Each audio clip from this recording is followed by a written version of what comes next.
Welcome to another edition of the Dementia Care Partner Talk Show. Now, here's dementia care expert Teepa and your host, Greg Phelps. Hello and welcome to the Dementia Care Partners podcast. My name is Greg Phelps, and joining me as usual is Teepa Snow. And Teepa, we'll start our program today with a friendly, happy New Year's greeting to both you, Teepa, Emilio, and anybody else who sort of lurks in the background. Emilio, of course, records and produces our program. We'll start the new year off with a short summary of the past year. There's three of us still here, which means we haven't cured dementia. And more training. No, we have not. That's you're right. Yep. No, I haven't got a new job. So, looking back over the last year, are there any highlights that you sort of go, okay, we got that? I think there was. We've got. Shoot. Okay. Well, not what I thought.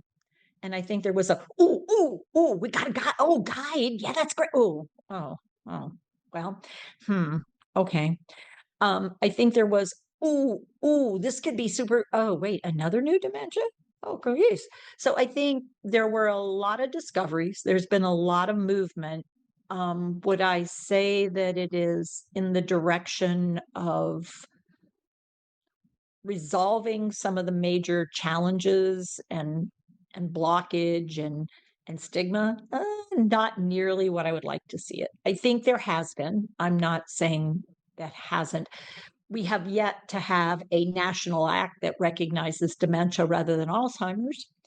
We have yet at a international level really had a movement to address this public health phenomena as a public health phenomena by most governments in a meaningful way, other than white papers and pieces of paper and plans that are really elaborate, but I'm not sure how enacting. I mean, and when you look at the on the ground what's happening, I still am seeing families and individuals and programs struggling to try to catch up, get organized, offer what is needed, open doorways, not lock units, not just put people in charge because they have a degree in something but no experience in dementia, or their experience in dementia is one of restraint, containment, or entertainment.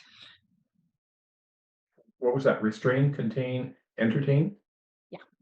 Yeah. I mean, that's been the history of our goal for what we were going to do with people once they were no longer in the mainstream of life and we couldn't figure out how to hide the evidence. Well, let's contain them. Let's possibly need to restrain them chemically or physically, and then let's see if we can entertain them some, and call it care. And so, I think we still have incredibly long distances to go to acknowledge the human condition that people are living with and in, and what could be done and what should be done and what isn't impossible to do. It's just hard work, and people don't want to do the hard work. we know things that could make a difference for your brain. Well, we don't want to do that. We want a quick fix. Do you have a good? It's like, well, there's no quick fix. So you're going to have to buckle down and exercise, socialize, eat well, take care of yourself through your lifetime. It's a rental property. Figure it out. I mean, I'm sorry you don't get to keep it, but you better take care of it because it's the only one you're getting. I had a really interesting conversation with a fellow volunteer in the Coachella Valley, and he got into all sorts of what causes dementia and Alzheimer's, and a very smart, educated man. And so he said, what do you think? And I said, well, number one cause is we're living longer.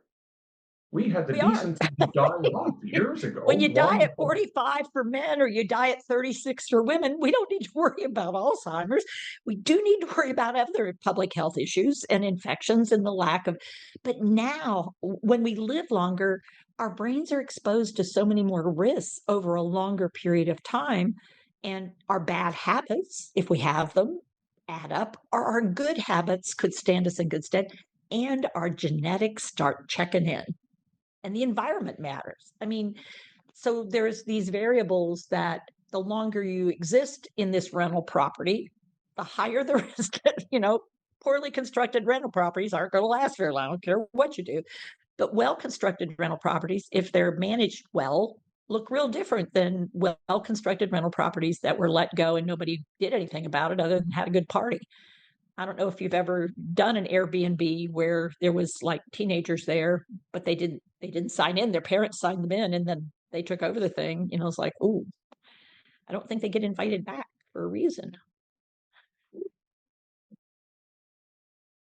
So looking ahead to 2025, which Mm. we'll do in another podcast, but briefly, your job is secure for at least probably another year. We'll do this Yeah, again next I year. don't think there's going to be any ultrasound treatment, any bariatric chamber treatment, any medication treatment, any non-drug trial that's going to eliminate the presence of brain changes that change life and abilities over the next year. I frankly, I don't. I mean, I don't see the cure on the horizon. I see improvements.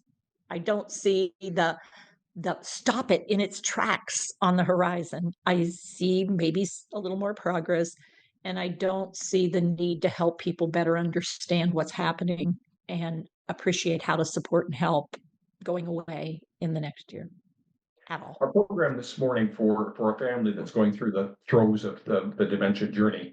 This program today probably didn't help that much. But for somebody who's just sticking their toe in the water, Mhm. do you have videos or what can we do to sort of give people direction to get on the right highway? Yeah, we know that our site is a little bit, wow, that's like an ocean wave coming at you. So what we've done for this year is we're working a little harder at trying to make sure your entry into the water is smoother and less overwhelming.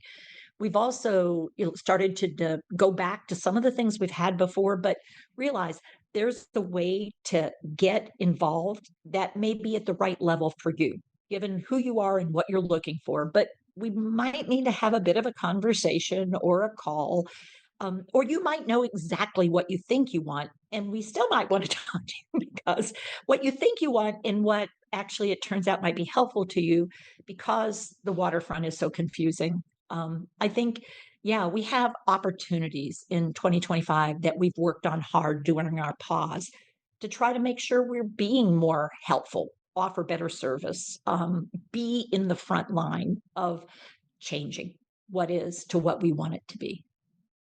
Teepa, thank you very much Thank you, Greg. and Happy New Year. You too.